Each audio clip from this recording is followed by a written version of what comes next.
সেয়া বনি চাউলৰ হাপিনা পিঠা বনাব লাগিছে আৰু বনি চাউলৰ হাপিনা পিঠা খাইতো মই বহুতেই ভাল পাওঁ, ক'বই নালাগে। আৰু আনফালে বুট সিজাই আছে আৰু নাৰিকল গুড় একদম একেলগে ৰুকি কিনে ভাজি লৈছোঁ। আৰু তাৰে লগতে মানে মই এটা বা দুটা ইলাচি দিছোঁ আৰু দিলে মানে নাৰিকলখিনি গোন্ধটো বহুত ধুনীয়া হয়, পিঠাকেইটা খাবলৈ বহুত ভাল লাগে। আৰু এতিয়া মই পিঠা বনাই আছোঁ আনফালে, আৰু মোৰ পিঠা হৈ আছে। আজি কিন্তু পিঠাকেইটা ইমান ভাল হোৱা নাই। মই গুড়াকেইটা খুন্দি উঠাৰ পিছত মানে আকৌ মিক্সিত খুন্দি যিহেতুকে আকৌ মানে পানীৰে এবাৰ পানী সানি কিনে চালোঁ।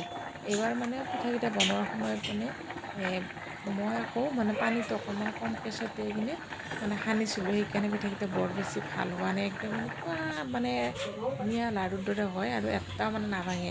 অলপ পানী বেছিকৈ সানি কিনে তেতিয়াই পিঠাকেইটা বনোৱা চালিব লাগে। পানীখিনি সানাৰ পিছত মানে বেছিকৈ সানাৰ পিছত অলপ কষ্ট হয়, মানে কি হয় চালি থাকোঁতে লাড়ু লাড়ু হৈ যায় নে, সেই লাড়ুকেইটা মানে লাষ্টত মানে বহুতখিনি হ'লে মানে সেই গুড়াকেইটা মানে ভালদৰে চালা নাযায় আৰু বহুত মানে মিহি কৰি দিয়াৰ পিছতো মানে ভালদৰে চালা নাযায়। সেইটো কাৰণে এইবাৰ মই অকণমান পানীটো কমকৈ দি কৰিছিলোঁ আৰু মই আনফালে কেক বনাইছোঁ।